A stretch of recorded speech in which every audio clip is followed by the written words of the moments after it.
ಈಗಿನ ಸಿನಿಮಾಗಳಿಗಿನ್ನ ನಾನ್ ಚಿಕ್ಕ ವಯಸ್ಸಲ್ಲೆಲ್ಲ ನೋಡ್ತಿದ್ದಾಗ ಮೆಜೆಸ್ಟಿಕ್ ಆ ಟೈಮಲ್ಲಿ ಸಿನಿಮಾಗಳು ನೋಡ್ತಿದ್ದಾಗ ನನಗೆ ಅವ್ರಿಗೆ ಮಾಸ್ಗಿನ್ನ ಇಷ್ಟ ಆಗ್ತಿದ್ದೇನು ಅಂದ್ರೆ ಅವ್ರದ್ದೊಂದು ನ್ಯಾಚುರಲ್ ಆಗಿ ಕಾಮಿಡಿ ಯಾರಾದ್ರು ಮಾಡ್ತಿದ್ದು ಅವರು ಸಾಧು ಸರ್ ಜೊತೆ ಎಲ್ಲ ಸಾಧು ಕೋಕಿಲ ಅವ್ರ ಜೊತೆ ಎಲ್ಲ ಮಾಡ್ತಿದ್ರಲ್ಲ ಆ ಕಾಮಿಡಿ ಎಲ್ಲ ತುಂಬಾ ನ್ಯಾಚುರಲ್ ಅನ್ಸೋದು. ಅಂದ್ರೆ ಅವಾಗ ಸಖತ್ತಾಗಿತ್ತು, ನೋಡಿದ ತಕ್ಷಣ ಒಂಥರ ವಾವ್ ಅನ್ಸೋದು, ಒಂಥರ ಎಂಜಾಯ್ ಮಾಡ್ತಾ ಇದ್ರಿ. ಅದೆಲ್ಲ ಪರ್ಸನಲ್ ಆಗಿ ಏನೋ ಗೊತ್ತಿಲ್ಲದೆ ಇರೋದ್ರಿಂದ ನಮ್ದು ಪರ್ಸನಲ್ ಆಗಿ ಏನೋ ಗೊತ್ತಿಲ್ಲ. ಒಬ್ಬ ಹೀರೋ ಆಗಿ ನಿಮ್ಗೆ ಒಬ್ಬ ಹೀರೋ ಆಗಿ ಫಸ್ಟ್ ಇಂದ ಆತರ ಇಷ್ಟ.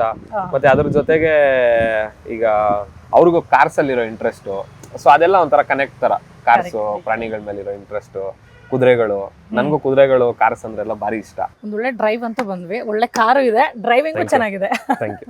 ಸೊ ಸೇಫ್ ಆಗಿ ನಿಮ್ ಜೊತೆ ಆರಾಮಾಗಿ ಬರ್ಬೋದು. ಸೊ ಬೆಂಗಳೂರು ಡ್ರೈವಿಂಗ್ ಅಂದ್ರೆ ಸ್ವಲ್ಪ ಯೋಚನೆ, ಅದ್ರಲ್ಲೂ ಮಾತಾಡ್ಕೊಂಡು ನಾನು ಹೆಂಗ್ ಡ್ರೈವ್ ಮಾಡ್ತೀನಿ ನಮಗ್ ಗೊತ್ತಿಲ್ಲ ಅಲ್ವಾ. ಸೊ ಚೆನ್ನಾಗಿತ್ತು ಡ್ರೈವ್ ಅಂತೂ. Thank you madam. ಹೆಂಗೆ ಕಾರ್ ಪ್ಯಾಷನ್ ಎಲ್ಲ, ಕಾರೆಲ್ಲ ಕಲೆಕ್ಷನ್ಸ್ ತುಂಬಾ ಇಟ್ಬಿಟ್ಟಿದ್ರೆ ಹೆಂಗೆ? ಹಂಗೇನಿಲ್ಲ ಮೇಡಮ್, ಕಾರ್ ಅಂದ್ರೆ ತುಂಬಾ ಇಷ್ಟ. ಹೌದಾ? ಓಕೆ. ಯಾವ್ದು ನಿಮ್ಗೆ ತುಂಬಾ ಇಷ್ಟ ಇರೋ ಮೊಬೈಲ್ ಇದೆ? ಹೌದಾ? ಓಕೆ. G60 ಅಂದ್ರೆ ತುಂಬಾ ಇಷ್ಟ. G63 ಮುಂಚೆಯಿಂದನೂ ಈ ವೆಹಿಕಲ್ಸ್ ಗಳ ಬಗ್ಗೆ SUV ನಲ್ಲಿ ಇದು ಇಷ್ಟ. ಹಾ, ಈ ಸ್ಪೋರ್ಟ್ಸ್ ಕಾರ್ಸ್ ಅನ್ನ ಲ್ಯಾಂಬೋರ್ಗಿನಿ, ಅವೆಂಟಡೋರ್ ಆ ತರದ್ದು ಇಷ್ಟ. ನೆಕ್ಸ್ಟ್ ಯಾವ್ದು ಟಾರ್ಗೆಟ್ ಯಾವ್ದು? ನೆಕ್ಸ್ಟ್ ಟಾರ್ಗೆಟ್ ಯಾವ್ದು? ಯಾವ ಕಾರ್ ತಗೋಬೇಕಂತ? ಜಾಸ್ತಿ ಇದೆ, ಸುಮಾರು ಇದೆ. ಈಗ ಪ್ರಿಫರೆನ್ಸ್ ಅಲ್ಲಿ ಯಾವ್ದಿದೆ ಅಂದ್ರೆ ಫಸ್ಟ್ ನಮ್ಗೆ ಜಾಸ್ತಿ ಇದೆ. ಈಗ SUV ಗಳಂದ್ರೆ ಬೇರೆ ಬೇರೆ ಇದೆ, ಸೊ ಆ ತರ. ಓಕೆ. ಸೊ ಹೋಗ್ತಾ ಇರ್ತೀರಾ ಡ್ರೈವ್ ಹಾಕಿದ್ರೆ? ಹೋಗ್ತಾ ಇರ್ತೀವಿ, ಒಬ್ರೇ ಹೋಗ್ತಾ ಡ್ರೈವ್ ಎಲ್ಲ ಹೋಗ್ತಾ ಇರ್ತೀವಿ. ಹೌದು, ಫ್ರೆಂಡ್ಸ್ ಜೊತೆ. ಓಕೆ. ಸೊ ಫಿಟ್ನೆಸ್ ಬಗ್ಗೆ ನಾವು ಮಾತಾಡ್ತಾ ಇದ್ವಿ ಫಿಲ್ಮ್ ಅಂತ ಬಂದಾಗ. ಸೊ ಈಗ ನಾನು ರಾವ ರಾವ ಸಾಂಗ್ ನೋಡಿದೆ. ಆಬ್ವಿಯಸ್ಲಿ ನೀವೇನು ಸಿನಿಮಾಗಳು ಬಿಟ್ಕೊಟ್ಟಿದ್ರೆ ಕಂಟೆಂಟ್ಸ್ ಅದೆಲ್ಲ ನೋಡಿದ್ವಿ. ಸೊ ರಾವ ರಾವ ಸಾಂಗ್ ನೋಡಿದ್ದ ಪ್ರಕಾರ ಒಳ್ಳೆ ಡ್ಯಾನ್ಸ್ ಅಂತೂ ಮಾಡಿದ್ದೀರಾ. ಅದೇನು ಪ್ರಾಕ್ಟೀಸಾ ಅಥವಾ ನಿಮಗೆ ಆಲ್ರೆಡಿ ಬರುತ್ತಾ? ಇಲ್ಲ ಮೇಡಮ್, ಪ್ರಾಕ್ಟೀಸ್. ಭೂಷಣ್ ಮಾಸ್ಟರ್ ಹತ್ರ ಹೋಗಿದ್ವಿ. ನಂದು ಫೈಟ್ ಎಲ್ಲ ಅದು ನನ್ನ ಪಾರ್ಟ್ ತರ. ನನ್ಗೆ ಇಂಟ್ರೆಸ್ಟ್ ಜಾಸ್ತಿ, ಮೊದ್ಲಿಂದ ಮಾಡ್ಕೊಂಡ್ ಬಂದಿದ್ದೀನಿ. ಡ್ಯಾನ್ಸ್ ಎಲ್ಲ ಅಷ್ಟೊಂದು ನನ್ಗೆ ಆಕ್ಚುಲಿ ಡ್ಯಾನ್ಸ್ ಅಷ್ಟೊಂದು ಇಂಟ್ರೆಸ್ಟ್ ಆ ತರ ಇದ್ದಿಲ್ಲ.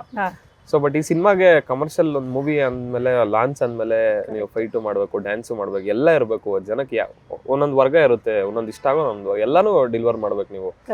ಸರಿ ಆಯ್ತು, ರೀಸನಬಲ್, ಒಳ್ಳೆ ಪಾಯಿಂಟ್ ಅಂತೇಳಿ ಭೂಷಣ್ ಮಾಸ್ಟರ್ ಹತ್ರ ಹೋಗಿ, ಮಾಸ್ಟರ್ ಹಿಂಗಿದೆ. ಈಗ ಜನರಲ್ ಆಗಿ ಜಿಮ್ ಬಾಡಿಗಳು ಅಂದ್ರೆ ಒಂದ್ ಸ್ವಲ್ಪ ಫಿಟ್ನೆಸ್ ಈ ತರ ಜಿಮ್ ಫ್ಲೆಕ್ಸಿಬಿಲಿಟಿ ಎಲ್ಲ ಇರಲ್ಲ. ಮತ್ತೆ ಡ್ಯಾನ್ಸ್ ಮಾಡಿದ್ರು ಒಂದ್ ಸ್ವಲ್ಪ ಫೈಟ್ ಮಾಡ್ದಂಗೆ ಇರುತ್ತೆ, ಹೊಡೆದಂಗೆ ಇರುತ್ತೆ. ಸೊ ಅದಕ್ಕೆ ಮಾಸ್ಟರ್ ಹತ್ರ ಹೋಗಿ, ಮಾಸ್ಟರ್ ಹಿಂಗಿದೆ, ಸಖತ್ತಾಗಿ ಮಾಡ್ಬೇಕು ಡ್ಯಾನ್ಸ್, ನಮ್ ಸಿನಿಮಾ ಅಲ್ಲಿ ಇದೆ, ಬಟ್ ಸಖತ್ತಾಗಿ ಮಾಡ್ಬೇಕು ಅಂತ ಹೇಳಿದಾಗ, ಸರ್ ನಾವು ಕಲ್ಸಕ್ ನಾವು ರೆಡಿ, ನೀವು ರೆಡಿ ಇರ್ಬೇಕು. ಚೆನ್ನಾಗಿದೆ ಅಲ್ವಾ? ಡ್ಯಾನ್ಸ್ ಹೇಳ್ಕೊಡಿ ಅನ್ನೋದಕ್ಕಿಂತ ಸಖತ್ತಾಗಿ ಮಾಡ್ಬೇಕು, ಅವ್ರು ಸಖತ್ತಾಗೆ ಹೇಳ್ಕೊಡ್ತಾರೆ ಎಲ್ಲಾನು. ಯಾಕಂದ್ರೆ ಸಿನಿಮಾನಲ್ಲಿ ಎಲ್ಲಾನು ಆನ್ ಪಾಯಿಂಟ್ ಇದೆ. ಈಗ ನಾ ಡ್ಯಾನ್ಸ್ ಮಾಡೋ ಡ್ಯಾನ್ಸು ಸಖತ್ತಾಗೆ ಇರ್ಬೇಕು. ಸೊ ಅಟ್ಲೀಸ್ಟ್ ಅದಕ್ಕೆ ಮ್ಯಾಚ್ ಆಗೋ ತರ ಇರ್ಬೇಕು, ನೆಗೆಟಿವ್ ಆಗ್ಬಾರ್ದು, ಅಷ್ಟು ಪ್ರಾಪರ್ ಆಗಿರ್ಬೇಕು. ಸೊ ಅವರು ಆಬ್ವಿಯಸ್ಲಿ ನಾವು ಮಾಡಕ್ಕೆ, ನಾವು ಹೇಳ್ಕೊಡಕ್ ಸೂಪರ್ ಮಾಸ್ಟರ್ ಬಾಯ್ ಗೊತ್ತಿರೋದಲ್ಲ ಅಂತ ಒಳ್ಳೆ ಕೊರಿಯೋಗ್ರಾಫರ್. ಸೊ ನಾವು ಹೇಳ್ಕೊಡಕ್ ನಾವು ರೆಡಿ, ನೀವು ಕಲಿಯಕ್ಕೆ ನೀವು ರೆಡಿ ಆದ್ರೆ ನಮ್ಗೇನು ಸರ್ ಎಂತ ಸ್ಟೆಪ್ಸ್ ಬೇಕಂತ ಹೇಳ್ಕೊಡ್ತೀವಿ. ಸರಿ ಸರ್ ಆಯ್ತು ಅಂತ.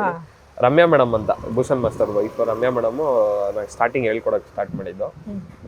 ತುಂಬಾ ಚೆನ್ನಾಗಿ ಹೇಳ್ಕೊಟ್ರು. ಅಂದ್ರೆ ಏನು ಫುಲ್ ಪೇಷನ್ಸ್ ಆಗಿ, ಏನು ಒಂದ್ ಸ್ವಲ್ಪನೂ ಬೇಜಾರು ಮಾಡ್ಕೊಂಡೆ, ನಾವ್ ಹೆಂಗೋ ಮಾಡ್ತಾ ಇದ್ವಿ. ತುಂಬಾ ಪೇಷನ್ಸ್ ಆಗಿ ಸಖತ್ತಾಗಿ ಹೇಳ್ಕೊಟ್ರು. ಆಮೇಲೆ ವಿನೋದ್ ಸರ್ ಜಾಯಿನ್ ಆದ್ರು ಅವ್ರ ಟೀಮ್ ಅಲ್ಲಿ, ಅವರೆಲ್ಲ ಹೇಳ್ಕೊಟ್ರು. ಆಮೇಲೆ ಭೂಷಣ್ ಮಾಸ್ಟರ್ ಒಳ್ಳೆ ಕೊರಿಯೋಗ್ರಾಫ್ ಮಾಡಿದ್ರು. ಆಲ್ಮೋಸ್ಟ್ ಒಂದು ಪರ್ ಡೇ 4-5 hours, ಒಂದೊಂದಿನ 6-7 hours ಎಲ್ಲ ಡ್ಯಾನ್ಸ್ ಪ್ರಾಕ್ಟೀಸ್ ಮಾಡಿದೀವಿ ಹತ್ರ ಬಂದಾಗ. ಸೊ ಅಷ್ಟೆಲ್ಲ ಪ್ರಾಕ್ಟೀಸ್ ಮಾಡಿದ್ದಕ್ಕೆ ಒಳ್ಳೆ ರಿಸಲ್ಟೇ ಬಂತು ಮೇಡಮ್. ಅದೇ ಎಲ್ಲರೂ ಈ ಪಾಸಿಟಿವ್ ರೆಸ್ಪಾನ್ಸ್ ಇದೆ, ನೀವು ಹಿಂಗ್ ಮಾತಾಡ್ತಾ ಇದೀರಾ ಅಂದ್ರೆ ಖುಷಿ ಇದೆ. ಎಷ್ಟು ದಿನ ತಗೊಂಡ್ರೆ ಅದೊಂದು ಸಾಂಗ್ಗೆ? ಫಾರ್ ಎಕ್ಸಾಂಪಲ್ ಆ ಒಂದು 1 week ಮಾಡಿರ್ತೀವಿ. ಕಷ್ಟ ಹೀರೋಯಿನ್ಗಳು ಕಷ್ಟ ಆಗಿರೋರಿಗೆ ಹೊಡೆದ್ ಬಿಡಪ್ಪ ಹಿಂಗ್ ಮಾಡು ಅಂದ್ರೆ ಮಾಡ್ಬಿಡ್ಬೋದು. ಈಗ ನೀವೇ ಹೇಳ್ದಂಗೆ ಕಷ್ಟ ಆಯ್ತು, ಬಾರಿ ಕಷ್ಟ ಆಯ್ತು. ನಾವು ಅದ್ರಲ್ಲೂ ಬೇಕು ಅಂತಾನೆ, ಅಂದ್ರೆ ಈಗ ನನಗೂ ಅಷ್ಟೇ, ಏನಾದ್ರು ಲೈಫಲ್ಲಿ ಈಗ ನಾರ್ಮಲ್ ಬೇಸಿಕ್ ಕೆಲಸ ಮಾಡ್ಬೇಕು ಅಂದ್ರೆ ಒಂದ್ ಸ್ವಲ್ಪ ಸೋಂಬೇರಿತನ, ಏನೋ ಚಾಲೆಂಜಿಂಗು ಕಷ್ಟ ಇರೋ ಕೆಲಸ ಅಂದ್ರೆ ಇಂಟ್ರೆಸ್ಟ್ ಜಾಸ್ತಿ. ಸೊ ಹಂಗೆ ಡ್ಯಾನ್ಸ್ ಅಲ್ಲೂ ಅಷ್ಟೇ, ಎಲ್ಲ ಮೂನ್ ವಾಕು ಮತ್ತೆ ಫ್ಲೋರ್ ಮೂಮೆಂಟ್ಸ್ ಎಲ್ಲ ನೀವು ನೋಡಿದಿರಲ್ಲ, ಅದೆಲ್ಲ ಆ ತರದಿದ್ರೆ ಒಂದ್ ಸ್ವಲ್ಪ ಚಾಲೆಂಜ್ ಯಾಕಾಗಲ್ಲ ನೋಡೋಣ ಅಂತ ಹೇಳಿ ಅದ್ ನೋಡಿ. ಮಾಸ್ಟರ್ಸ್ ತುಂಬಾ ಚೆನ್ನಾಗಿ ಕಂಪೋಸ್ ಮಾಡಿದ್ದಾರೆ, ಯಾವ್ದು ರಿಪೀಟ್ ಆಗೋ ತರ ಇಲ್ಲ. ಹುಕ್ ಸ್ಟೆಪ್ ಬಂದ್ಬಿಟ್ರೆ ರಿಪೀಟ್ ಆಗಲ್ಲ, ಎಂತ ಒಳ್ಳೊಳ್ಳೆ ಸ್ಟೆಪ್ಸ್. ಕರೆಕ್ಟ್. ಆಕ್ಚುಲಿ ಇಷ್ಟೆಲ್ಲ ಕಷ್ಟಪಟ್ಟು ಮಾಡಿದಾಗ ಔಟ್ಪುಟ್ ಹೇಗ್ ಬರುತ್ತಲ್ಲ, ಅದು ನಿಮ್ಗೆ ನಿಜವಾಗ್ಲೂ ಎಸ್ ನಾನು ಕಷ್ಟಪಟ್ಟಿದ್ದಕ್ಕೆ ಒಳ್ಳೆ ಪ್ರತಿಫಲ ಸಿಕ್ಕಿದೆ, ರಿಸಲ್ಟ್ ಸಿಕ್ಕಿದೆ ಅಂತ ಅನ್ಸುತ್ತೆ. ಅಷ್ಟು ಈಗೆಲ್ಲ ಹೇಳ್ದಂಗೆ ನಾವು ಫಿಟ್ನೆಸ್ಸು, ಇದ್ರ ಬಗ್ಗೆ, ನಿಮ್ಮ ಡ್ಯಾನ್ಸ್ ಬಗ್ಗೆ ಮಾತಾಡಿದ್ವಿ. ಆ್ಯಕ್ಟಿಂಗ್ ಅಂತ ಬಂದಿದ್ದು ಫಸ್ಟ್ ತೊಗೊಂಡ್ಬಿಡುತ್ತೆ ಯಾವಾಗಲೂ ಅಷ್ಟೇ. ನಮಗೆ ಇದೆಲ್ಲ ಇಷ್ಟ ಆಗಿದ್ರು ಹೇಗೆ ಆಕ್ಟ್ ಮಾಡ್ತಾರೆ ಒಬ್ಬ ಹೀರೋ ಅನ್ನೋದು ಅದೇ ಫೌಂಡೇಶನ್, ಅದೇ ಫೌಂಡೇಶನ್. ಆಕ್ಟರ್ಗೆ ಆಕ್ಟಿಂಗ್ ಬರ್ಬೇಕು ಫಸ್ಟ್. ಅದೇ ಸೊ ಆ ಥರದ್ರಲ್ಲಿ ಹೆಂಗೆ ನೀವು ಕ್ಲಾಸಲ್ಲಿ ಅಟೆಂಡ್ ಮಾಡಿದ್ದು ಹೌದು, ಬಟ್ ಇಲ್ಲಿ ಯಾವುದಾದ್ರೂ ಸೀಕ್ವೆನ್ಸಲ್ಲಿ ಅಥವಾ ಯಾವುದೋ ಒಂದು ಸೀನಲ್ಲಿ ನನಗೆ ಇದು ಸ್ವಲ್ಪ ಕಷ್ಟ ಆಗ್ತಿದೆಯಲ್ಲ ಅಂತ ಏನಾದರೂ ಅನ್ನಿಸ್ತಾ? ಮೇಡಮ್ ನಾನು ಏನಂದ್ರೆ ಈಗ ಈ ಏನಾದರೂ ಒಂದು ಅನ್ಕೊಂಡ್ರೆ ಅದು ಪ್ರಾಪರ್ ಆಗಿ ಒಂದು ಅಜ್ಜೆ ಮುಂದೆ ಇಟ್ಟರೆ ಅದು 100% ಎಫರ್ಟ್ ಹಾಕಿ ಸಖತ್ತಾಗಿ ಮಾಡಬೇಕು ಅನ್ನೋ ನನ್ನ ಮೈಂಡ್ ಸೆಟ್ ಫಸ್ಟಿಂದ, ಚಿಕ್ಕ ವಯಸ್ಸಿಂದನೂ ಅಷ್ಟೇ. ಏನಾದರೂ ಅನ್ಕೊಂಡ್ರೆ ಆಮೇಲೆ ಮಾಡಿಲ್ಲ ಅಂದರೆ ಅದು ನನ್ನ ಸೆಲ್ಫ್ ನನಗೆ ಬೇಜಾರು. ಹಿಂಗೆ ಅನ್ಕೊಂಡಿದ್ದೆ ಮಾಡೋಕ್ಕಾಗಿಲ್ಲ ಅಂದರೆ ನಾನೇನು ಅಷ್ಟು ಕೇಪಬಲ್ ಇಲ್ವಾ ಅನ್ನೋ ಥರ ಒಂದು ಕ್ವಶನ್ ಬಂದ್ಬಿಡುತ್ತೆ. ಸೊ ನಾನು ಏನೋ ಅನ್ಕೊಂಡೆ ಅದು ಮಾಡೇ ಮಾಡ್ತೀನಿ ಅನ್ನೋ ಥರ. ಸೊ ಹಂಗೆ ಆಕ್ಟರ್ ಆಗಬೇಕು ಅಂತ ಎಲ್ಲರಿಗೂ ಹೇಳಿದ್ದಿಲ್ಲ ನಾನು ಫಸ್ಟ್. ಹೇಳಿದ್ದಿಲ್ಲ. ಹೇಳ್ಬೇಕು ಅಂತ ಬಂದಾಗ ನಾನು ಫಸ್ಟ್ ಪ್ರಿಪೇರ್ ಆಗಬೇಕು ಅಂತ ಬಂದು ನಾನು ಫಸ್ಟ್ ಪ್ರಿಪೇರ್ ಆಗಬೇಕು ಅಂತ ಶುರು ಮಾಡ್ಕೊಂಡ್ವಿ. ಸೊ ಆಗ ಮೈನ್ ಆಕ್ಟರ್ಗೆ ಆಕ್ಟಿಂಗ್ ಅಲ್ವಾ ಬರ್ಬೇಕಾಗಿರೋದು. ಮಿರರ್ ಮುಂದೆನೆ ಸ್ಟಾರ್ಟ್ ಮಾಡ್ಕೊಂತ ಇದ್ವಿ. ಮಿರರ್ ಮುಂದೆನೆ ಆಕ್ಟ್ ಮಾಡೋದು, ಈ ಮೂವೀಸ್ ನೋಡೋದು, ಮಿರರ್ ಮುಂದೆನೆ ಯಾವ ತರ ಆಕ್ಟ್ ಮಾಡ್ಬೇಕು ಆ ತರದೆಲ್ಲ ಇದ್ ಮಾಡ್ತಾ ಇದ್ವಿ. ಸೊ ಹಂಗ್ ಮಾಡ್ತಾ ಇದ್ದು ಆಮೇಲೆ ವಿಜಯ್ ಸರ್ನ ಮೀಟ್ ಮಾಡಿದೆ. ವಿಜಯ್ ಸರ್ ಅದೇ ವಿಡಿಯೋಸ್ ಎಲ್ಲ ನಮ್ಗೆ ಆಡಿಷನ್ ತರ ಇದು ಮಾಡಿದ್ರು, ಚೆನ್ನಾಗಿದೆ ಅಂತ ಹೇಳಿದ್ರು. ಆಮೇಲೆ ರಘು ಶಿವಮೊಗ್ಗ ಸರ್ ಅಂತ ಅವ್ರ ಹತ್ರ ಹೋದ್ವಿ. ಅವ್ರ ಹತ್ರನು ಆಕ್ಟಿಂಗ್ ಎಲ್ಲ ಅವರು ಹೇಳ್ಕೊಟ್ರು, ಅಲ್ಲಿ ಹೋಗಿ ಕಲಿತಾ ಇರಿ ಅಂತ. ಇನ್ನೂ ಬೇಕು ಅಂದಾಗ ಮತ್ತೆ ವಿಡಿಯೋಸ್ ಎಲ್ಲ ಮಾಡಿದಾಗ ಅವರು ಡೈರೆಕ್ಟ್ರು ಓಕೆ ಆಕ್ಟಿಂಗ್ ಆನ್ ಪಾಯಿಂಟ್ ಇದೆ. ನಾನು ಹೇಳಿದ್ದೆ ಸರ್ ನನ್ನ ಮೇಲೆ ನಿಮ್ಗೆ 100% ಕಾನ್ಫಿಡೆನ್ಸ್ ಇರಬೇಕು. ಸಿನಿಮಾ ನನಗೆ ನಿಮ್ಮ ಮೇಲೆ ಕಾನ್ಫಿಡೆನ್ಸ್ ಇದೆ. ಈಗ ಹೊಯ್ಸಳ ನೋಡಿದೀನಿ, ವರ್ಕ್ ನೋಡಿದೀನಿ, ನಂದು ಯಾವ್ದು ವರ್ಕ್ ನೋಡಿಲ್ಲ ಯಾಕಂದ್ರೆ ನಂದು ಇದೆ ಲಾಂಚ್. ಸೊ ಅದಕ್ಕೆ ನಿಮ್ಗೆ ಏನ್ ಬೇಕು ಅದ್ ನೀವು ಹೇಳಿದ್ರೆ ನಾನು 100% ಅದಕ್ಕೆ ಪ್ರಿಪೇರ್ ಆಗಿ ನಿಮ್ಗೆ ವಿಡಿಯೋ ಸಮೇತ ಕಳಿಸ್ತೀನಿ.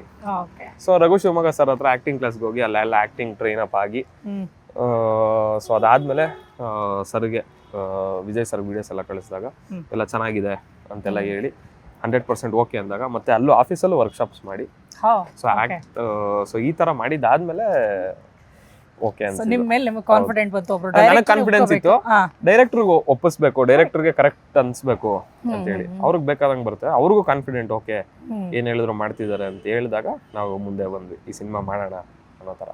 ಆಕ್ಟಿಂಗ್ ಅನ್ನೋದು ಪ್ಯಾಷನ್ ಆಗಿತ್ತು, ಇಂಟ್ರೆಸ್ಟ್ ಇತ್ತು ಮುಂಚೆಯಿಂದನೂ ಓಕೆ. ಬಟ್ ಆಕ್ಟಿಂಗ್ ಅಂತ ಬಂದಾಗ ಹೀರೋನೇ ಆಗ್ಬೇಕು ಅಂತ ಅನ್ಕೊಂಡ್ರೆ ಅಥವಾ ನನಗೆ ಫಿಲ್ಮಲ್ಲಿ ಚಾನ್ಸ್ ಸಿಕ್ಕರೆ ಸಾಕು ಅಂತ ಇತ್ತಾ? ಇಲ್ಲ ಮೇಡಮ್, ಹೀರೋನೇ ಆಗ್ಬೇಕು ಅಂತ. ಹೀರೋನೇ ಆಗ್ಬೇಕು ಅಂತ ಇತ್ತು ಯಾಕಂದ್ರೆ ನನ್ನ ಪ್ರಿಪ್ರೇಷನ್ ಆ ತರ ಇತ್ತಲ್ವಾ. ಸೊ ಈಗ ನಾನು ಲಾಂಚ್ ಆಗ್ತಾ ಇದ್ದೀನಿ ಅಂದ್ರೆ ಬೆಸ್ಟ್ ಆಗಿರ್ಬೇಕು, ಎಲ್ಲಾ ಪಾಯಿಂಟ್ ಅಲ್ಲೂ ನಾನು ಬೆಸ್ಟ್ ಪ್ರಿಪೇರ್ ಆಗಿರ್ಬೇಕು ಅನ್ನೋದೇ ಮೈಂಡ್ ಅಲ್ಲಿ ಇಟ್ಕೊಂಡಿದ್ದೆ. ಈಗ ಅಂದ್ರೆ ಯಾರು ಹೊಸಬರು ಅಂತ ಹೇಳಿದ ತಕ್ಷಣ ಟ್ಯಾಲೆಂಟ್ ಒಂದೇ ನೋಡೋದು ಜನ. ಥಿಯೇಟರ್ಗೆ ಬಂದ್ರೆ ಅವ್ರಿಗೆ ಎಂಟರ್ಟೈನ್ಮೆಂಟ್ ಸಿಗ್ಬೇಕು, ನಾನ್ ನಂಬೋದು ಅದು. ಯಾಕಂದ್ರೆ ನಾನು ಎಕ್ಸ್ಪೆಕ್ಟ್ ಮಾಡೋದು ಅದೇ, ನಾನು ಥಿಯೇಟರ್ಗೆ ಹೋದ್ರೆ ಎಂಟರ್ಟೈನ್ಮೆಂಟ್ ಸಿಗ್ಬೇಕು ಅಂತ.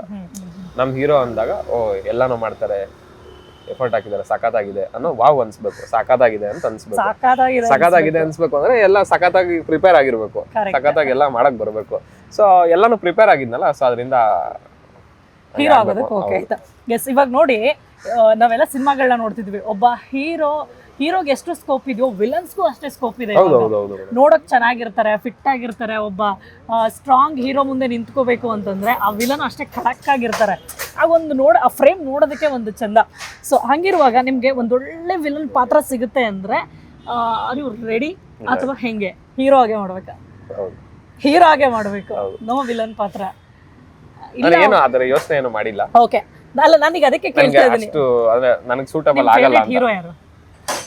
ಒಬ್ರು ಇಬ್ರು ಅಂತಿಲ್ಲ ಮೇಡಮ್, ಎಲ್ಲರೂ ಒಬ್ಬರ ಹೆಸರು ಹೇಳಿ. ಯಾರ ಜೊತೆಗೆ ಸಿನಿಮಾ ಮಾಡ್ಬೇಕು ಅಂತ ಹೇಳಿ. ಸಿನಿಮಾ ಮಾಡ್ಬೇಕು ಅಂತಲ್ಲ, ನನ್ಗೆ ತುಂಬಾ ಇಷ್ಟನೇ ಚಿಕ್ಕ ವಯಸ್ಸಿನ ದರ್ಶನ್ ಸರ್ ಇಷ್ಟ, ಅಪ್ಪು ಸರ್ ಇಷ್ಟ. ಓಕೆ, ಈಗ ನಾನು ಸುಮ್ನೆ ಈಗ ದರ್ಶನ್ ಸರ್ ಇಷ್ಟ, ಒಬ್ಬೊಬ್ರಲ್ಲಿ ಒಂದೊಂದು. ಈಗ ದರ್ಶನ್ ಸರ್ ಮಾಸು.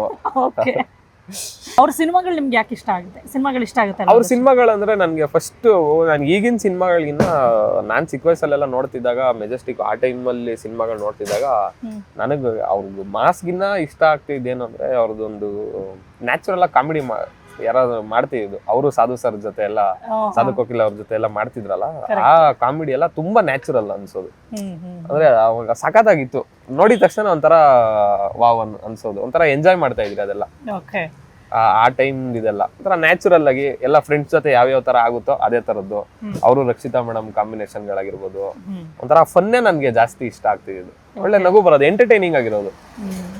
ಸೊ ಅದರಿಂದ ಅದೇ ಜಾಸ್ತಿ ಇಷ್ಟ. ಅವ್ರ ರಿಯಲ್ ಲೈಫ್ ಇದನ್ನು ಒಳ್ಳೆ ಇಷ್ಟ. ಬಟ್ ಆ ಟೈಮ್ ಸಿನಿಮಾಗಳಂತೂ ಅದನ್ನ ಮಿಸ್ ಮಾಡ್ಕೊಂತ ಇದೀವಿ. ಪರ್ಟಿಕ್ಯುಲರ್ ಈಗ ಪರ್ಸನ್ ಅಂತ ಬಂದಾಗ, ಹೀರೋ ಅಂತ ಬಂದಾಗ ಅವ್ರನ್ನ ಸ್ಕ್ರೀನ್ ನಲ್ಲಿ ಇಷ್ಟಪಡೋರು ಅವ್ರ ಆಕ್ಚುಲ್ ಲೈಫನ್ನು ಇಷ್ಟಪಡ್ತಾರೆ. ಅವರು ಹೇಗಿರ್ತಾರೆ ಅವ್ರ ವ್ಯಕ್ತಿತ್ವ ಅಂತ ಇಷ್ಟಪಡ್ತಾರೆ. ಸೊ ಆ ಥರ ಹೋದಾಗ ಅವ್ರ ವ್ಯಕ್ತಿತ್ವ ನಿಮ್ಗೆ ಏನು ಇಷ್ಟ ಆಗುತ್ತೆ? ನಮ್ಗೆ ಅಂದ್ರೆ ಈಗ ಸಿನಿಮಾಗಳು ಚಿಕ್ಕ ವಯಸ್ಸಿಂದ ನೋಡಿ ಆಲ್ರೆಡಿ ಒಂದು ಇಂಪ್ರೆಷನ್ ಕ್ರಿಯೇಟ್ ಆಗಿರುತ್ತೆ. ಸೊ ಅದೇ ತರನೇ ಇಷ್ಟ. ನಾವು ಪರ್ಸನಲ್ ಆಗಿ ಏನೋ ಗೊತ್ತಿಲ್ಲದೆ ಇರೋದ್ರಿಂದ ನಮ್ದು ಪರ್ಸನಲ್ ಆಗಿ ಏನೋ ಗೊತ್ತಿಲ್ಲ. ಒಬ್ಬ ಹೀರೋ ಆಗಿ ನಿಮ್ಗೆ ತುಂಬಾ ಒಬ್ಬ ಹೀರೋ ಆಗಿ ಫಸ್ಟ್ ಇಂದ ಆ ತರ ಇಷ್ಟ. ಮತ್ತೆ ಅದ್ರ ಜೊತೆಗೆ ಈಗ ಅವ್ರಿಗೂ ಕಾರ್ಸ್ ಅಲ್ಲಿರೋ ಇಂಟ್ರೆಸ್ಟ್, ಸೊ ಅದೆಲ್ಲ ಒಂಥರ ಕನೆಕ್ಟ್ ತರ. ಕಾರ್ಸ್, ಪ್ರಾಣಿಗಳ ಮೇಲೆ ಇರೋ ಇಂಟ್ರೆಸ್ಟ್, ಕುದುರೆಗಳು. ನನ್ಗೂ ಕುದುರೆಗಳು, ಕಾರ್ಸ್ ಅಂದ್ರೆ ಎಲ್ಲ ಭಾರಿ ಇಷ್ಟ. ಸೊ ಅದೆಲ್ಲ ಅಂದ್ರೆ ತುಂಬಾ ಇಷ್ಟ. ಹಾಗೆ ಓಕೆ. ಸೊ ಅದೇ ಥರ ಫನ್ ಸಿನಿಮಾಗಳು ಈ ಥರ ಎಲ್ಲ ಬಂದರೆ ನಿಮ್ಗೆ ಇಷ್ಟ ಆಗುತ್ತೆ. ಸೊ ಯಶ್ ಅಂತ ಹೇಳಿದ್ರಿ, ಈಗ ಅವರು ಯಾವ ರೇಂಜಲ್ಲಿ ಇದ್ದಾರೆ ಅಂದರೆ ಅವ್ರು ಹೇಳ್ತಾ ಇದ್ರು ಅವ್ರಿಗೊಂದು ಗುರಿ ಇದೆ, ಅವ್ರಿಗೊಂದು ಕನಸಿದೆ ಅಂತ. ಅದನ್ನು ಈ ಡ್ರೀಮ್ ಕಮ್ ಟ್ರೂ ಥರ ಮಾಡಿಬಿಟ್ಟಿದ್ದಾರೆ ಅವರು. ಈಗ ಎಲ್ಲರೂ ನಾವು ಏನಿದ್ರು ನಮ್ದೊಂದು ಲೆಕ್ಕಾಚಾರ ಈ ಲೆವೆಲ್ಗೆ ಇರೋದಿಲ್ಲ, ಇನ್ಯಾವುದೋ ಲೆವೆಲ್ಗೆ ಇರುತ್ತೆ, ಹಂಗಿದೆ. ಆ್ಯಂಡ್ ಹಾಗೆ ಕೊಡ್ತಾ ಇದ್ದಾರೆ ಕೂಡ. ಸೊ ಆ ಥರ ವಿಚಾರದಲ್ಲಿ ನಿಮ್ಗೆ ಆಸೆ ಇದೆಯಾ? ಎಸ್ ಹೌದು ನೋಡಿ, ಒಬ್ಬ ನಾವು ಇಷ್ಟಪಡೋ ಹೀರೋ ಎಷ್ಟು ಹಾರ್ಡ್ ವರ್ಕ್ ಮಾಡ್ತಿದ್ದಾರೆ, ಎಷ್ಟು ಎತ್ತರಕ್ಕೆ ಹೋಗ್ತಿದ್ದಾರೆ. ಬರೀ ನಮ್ಮ ಇಂಡಸ್ಟ್ರಿ ಅಲ್ಲದೆ ಬೇರೆ ಬೇರೆ ಇಂಡಸ್ಟ್ರಿನೂ ಕೂಡ ರಾಕಿ ಭಾಯ್ ಅಂದ್ರೆ ತಿರುಗಿ ನೋಡ್ತಾರೆ. ಸೊ ಆ ಗುರಿ ನಿಮಗೆ ಅಥವಾ ಅವ್ರ ಕನಸು ನಿಮ್ಗೆ ಎಷ್ಟು ಇಷ್ಟ ಆಗುತ್ತೆ? ತುಂಬಾ ಇಷ್ಟ ಮೇಡಮ್. ಒಳ್ಳೆ ಕ್ಲಾರಿಟಿ ಇತ್ತು ಅವ್ರಿಗೆ, ಫಸ್ಟ್ ಇಂದಾನು ಒಳ್ಳೆ ಕ್ಲಾರಿಟಿ ಇತ್ತು. ಅದನ್ನ ಎಲ್ರೂ ಅಪ್ರಿಶಿಯೇಟ್ ಮಾಡ್ಬೇಕಾಗಿರೋಂಥದ್ದೇ ಮಾಡಿದ್ದಾರೆ. ಅವರು ಬೇರೆ ಲೆವೆಲ್ಗೆ ಹೋಗಿದ್ದಾರೆ 100%. ಅದು ಅವ್ರದ್ದು ಮೊದಲಿಂದಾನು ಒಂದು ಕ್ಲಾರಿಟಿ, ಒಂದು ಗೋಲ್ ಸೆಟ್ ಮಾಡ್ಕೊಂಡಿದ್ದಾರೆ. ಅದೆಲ್ಲ ತುಂಬಾ ಇನ್ಸ್ಪೈರಿಂಗ್. Very nice. ಸೊ ನಿಮ್ಗೆ ಈಗ ಕನ್ನಡ ಅಲ್ದೇ ಯಾವುದೇ ಭಾಷೆಯಲ್ಲಿ ನಿಮ್ಗೆ ಹೀರೋ ಆಗಿ ಆಪರ್ಚುನಿಟಿ ಸಿಕ್ಕರೆ ರೆಡಿನಾ?